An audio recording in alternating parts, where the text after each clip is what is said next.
Scrum भी ठीक लग रही थी, स्क्रैम सस्ती है। जितने मैंने हिमालयन खरीदी थी सिमिलर प्राइस पे ही वो लॉन्च हुई है। पर देखो अभी एक ब्लॉगर है सनी हैज़ प्लान करके, उसका यूट्यूब चैनल है, उसने इसका टॉप स्पीड डाला जो 440 आई है। अब यार देखो मतलब इन्होंने छठा गियर दे दिया, छठा गियर देने के बाद भी मतलब वो छठा गियर भी दे दिया उन्होंने, 30 सीसी भी बढ़ा लिए, एक bhp 2 nm का भी डिफरेंस आ गया। पर गाड़ी अभी भी 125 130 पे ही जो है क्रूज हो रही है। मतलब मेरा मानना है कि देखो हिमालयन जब BS3 लॉन्च हुई थी तो ये 140 बहुत इजीली जाती थी, फिर BS4 आई तो उसमें भी जाती थी, लेकिन जब से BS6 आई है जो नॉर्म्स की वजह से इन्होंने जो पावर घटाई थी जो भी है, अब आपने स्क्रैम में तो बढ़ा दी ना, पर फिर भी जो है वो गाड़ी 125 130 पे ही मतलब वो आखिरी स्पीड है, उसके ऊपर वो जा नहीं रही थी। उसने वीडियो डाला हुआ है, तो मुझे देख के नहीं लग रहा भाई कोई भी इम्प्रूवमेंट, कोई मेजर इम्प्रूवमेंट हुआ है। तो मतलब क्या लॉजिक है? आप देखो एडवेंचर टूर लॉन्च कर रहे हो, आपने लॉन्च किया, अब देखो जितनी भी इस प्राइस रेंज में अदर गाड़ियां हैं, जैसे आपकी हो गई इनकी ट्रायम की हो गई स्पीड 400 और तमाम है, तो उनमें सबका जो टॉप स्पीड है, देखो टॉप स्पीड ज़्यादा होने का ये नहीं है कि हर आदमी टॉप स्पीड पर ही चलता है, लेकिन जैसे कि आप हाईवे क्रूजिंग करते हो, कोई कोई स्टेज आपको ऐसा मिलता है कि जहां आप सोचते हो थोड़ा और जल्दी निकला जा सके, तो वो चीज़ इसमें संभव नहीं हो पाती। इसमें आप बहुत ज़्यादा 100 110 इससे ऊपर आप क्रूज नहीं कर सकते हो, आपको उलझन होने लगेगी कि इंजन स्ट्रेन महसूस होने लगेगा आपको। तो मतलब जिनकी टॉप स्पीड ज़्यादा होती है उनको थोड़ा सा आप हिसाब से चलाओगे ना, तो जैसे उनकी जो जैसे 120 पे भी आप क्रूज़ करते रहो लंबे समय तक तो कोई दिक्कत नहीं होती, 120 130 पे भी आप क्रूज़ कर सकते हो। जैसे यमुना एक्सप्रेस वे है या अच्छे हैं, 120 की स्पीड तो उस पर अलाउड है ना, तो आप उस पर आप चला सकते हो, कोई प्रॉब्लम नहीं है।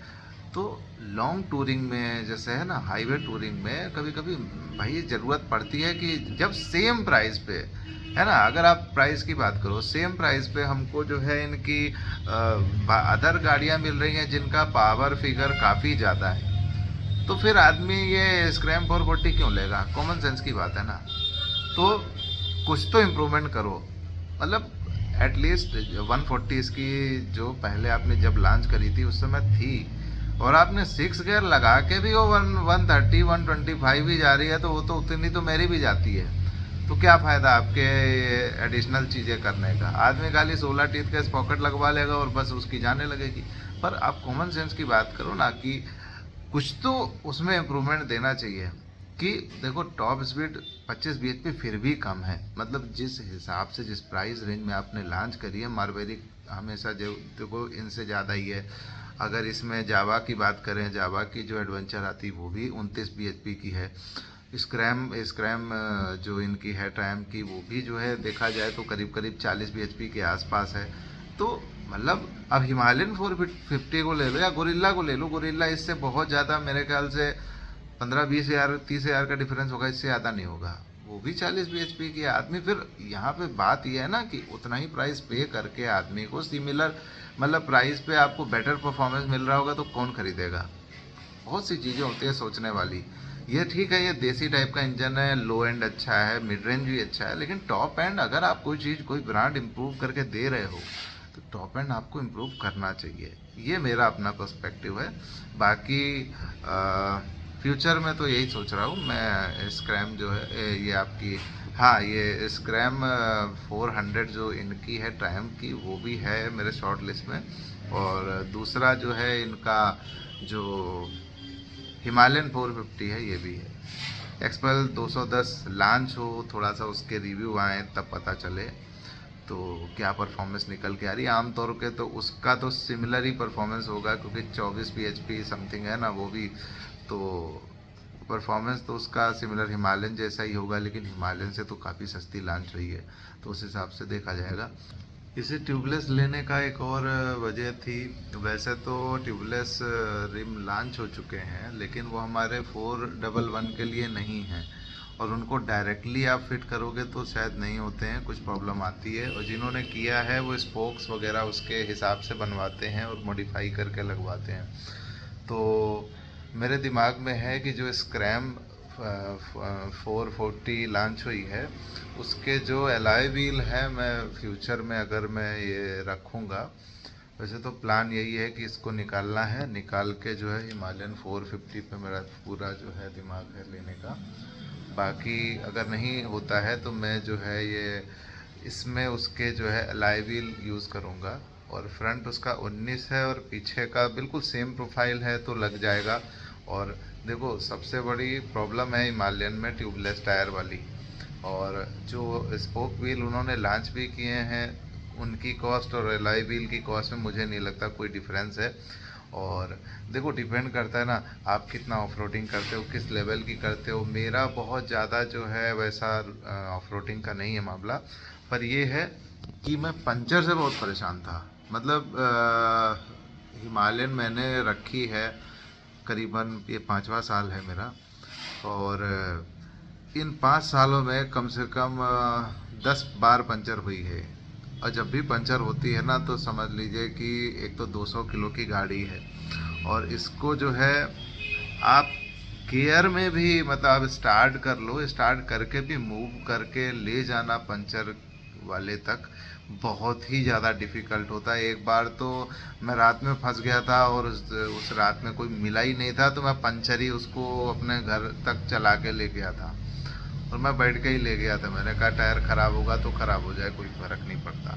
मतलब क्या बताऊँ, जब 200 किलो की गाड़ी है, और जब आप गाड़ी को वैसे भी करके लेके जाते हो, स्टार्ट करके भी लेके जाते हो ना, तो हाथ दर्द होने लगता है, कितनी दूर तक आप लेके जाओगे। और हर मैकेनिक इसको खोलता नहीं है, और RSA का भी कुछ टाइमिंग होता है, उसी समय ही आती है, ऐसे आती भी नहीं है। तो वही सब है। तो मैं ट्यूबलेस चाहता हूँ। तो मेरे जो प्लानिंग है, अगर मान लो ये रहती है, वैसे तो मैं सेल कर रहा हूँ, और बिक जाती तो अच्छा है, नहीं बिकती तो फिर मैं कुछ चीज़ें, कुछ मॉड्स कराने की सोच रहा हूँ। जैसे 440 में जो बिग बोर आया है, कंपनी द्वारा किया गया है, उससे 1 bhp और करीबन 2 Nm का इम्प्रूवमेंट है। तो मैं सोच रहा हूँ वो तो डायरेक्ट फिट ही होगा, क्योंकि पूरा इंजन सेम ही है, कुछ चेंज तो हुआ नहीं है। तो मैं सोच रहा हूँ वो पूरी सिलेंडर किट जो है ना, मास्टर सिलेंडर जो होता है मेन, वो 7-8 हज़ार रुपये का आमतौर पे हिमालयन का आता है।